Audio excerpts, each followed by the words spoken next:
may mga naglalakasan at may mahuhusay rin naman palang role player. Itong Barangay Ginebra. At ang ganda ng labanan sa Slam Dunk Contest ng NBTC 2025 na ginanap nga sa MOA Arena. So sino-sino nga ba ang naging kalahok? So yan ang ating mga tatalakayin. So nangyayari na nga po ang NBTC 2025 Slam Dunk Contest. Ilan sa kasali sa naging patimpalak na ito ay itong sila Andrew Miller, Kilom Harris, and kay Noah Patton.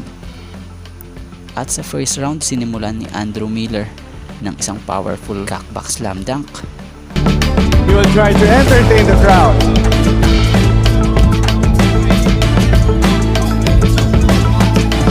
The powerful cockback two-handed finish. Let's see. What will the judge score here? That's gonna be okay, 34. a 35. So It's a 35. All seven here. from our judges. So 35 for Andrew Miller. Up next, Caleb Harris. Scores from the judges. I see 7, 7, 6, and 7. so that is a total of 34 points. Again, Tama ba? let's look at the slow-mo. 34 points Na sinundan ni Kilom Harris ng powerful windmill slam. of Philham Nation Select. throws down the powerful windmill slam. Take a look at the slow-mo of that. Cards 8, 8, Wow, 9, 9, 9. So that's a 43. Tama ba? Hindi ko alam ano buwan for Caleb Harris as he No problem. soars and flies through the air for that windmill slam.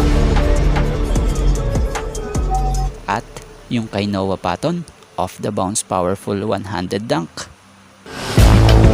For this first round. Oh! What a dunk by Noah Patton. I know a pattern. The scores? 43. Wow! Come on, David. That is a 46, right? 46. 46. Move that dunk Kasi that he bounced the ball off the bounce. and wow. Parang Dwight Howard. I was speechless for that one. So let's see how the judges score for our High standards from our judges. Okay. Next round. Sa second round, pinangunahan muli ni Andrew Miller sa isang 360 dunk. here by Miller. Wow! 360. Was that a 360 or 180? I don't know. Wow! 48. 48. So let's look at it again. Oh!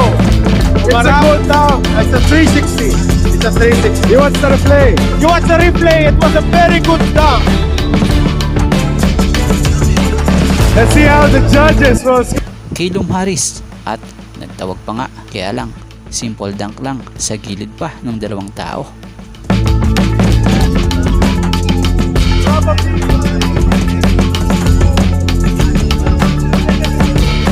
Come on, Caleb. Caleb Harris.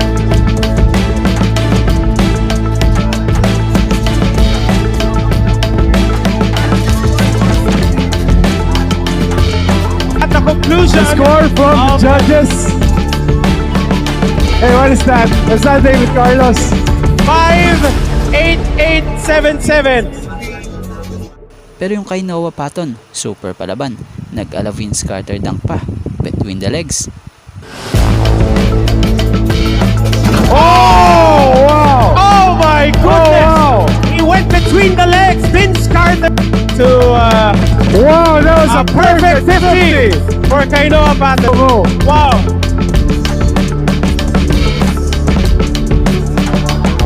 Unbelievable hops there from Kainoa Patton.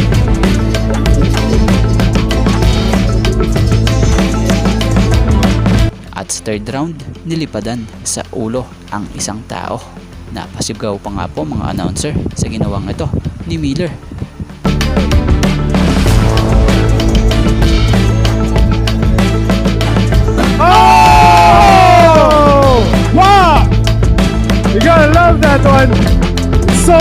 gotta see it twice.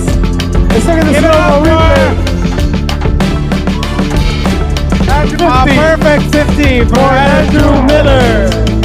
Palakpakan po tayo. Look at this slow-mo replay of the dunk.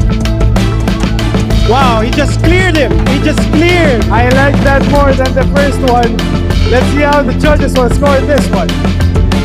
Baka nag-jump man logo pa. Ay, we cannot. Yung kay Lom Harris nag-offside off the backboard. Powerful two-handed slam dunk.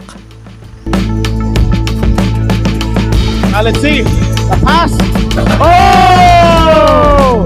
Off the side of the backboard and a powerful two-hand slam. And let's watch the That was a scorecard.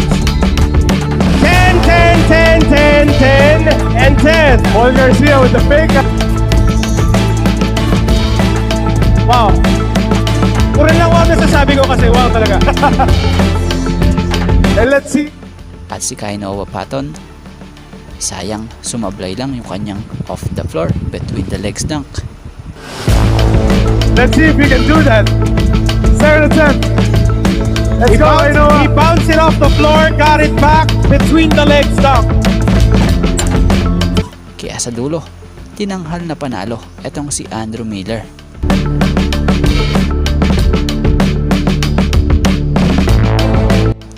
Kung ang TNT may role player like Brian Heruela, Glenn Cabuntin, and Kim Aurin na siyang kayang makapagbigay ng quality minutes para sa team nila sa TNT. So kung tutuusin nga, ang Ginebra meron din naman eh. Nandyan yung Ralph Koo, Nards Pinto, at yung Aljon Mariano.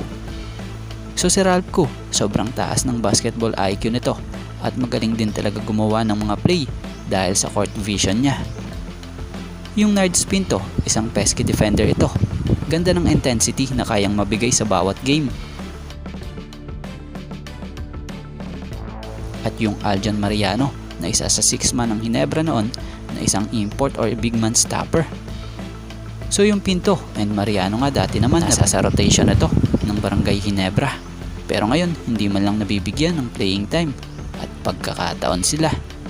So sana yung Ginebra gumaya sa TNT na hindi lang sa star player nakatuon ang atensyon dahil iba din talaga ang halaga ng may role player para sa team. So sana mapansin ito ni Coach Tim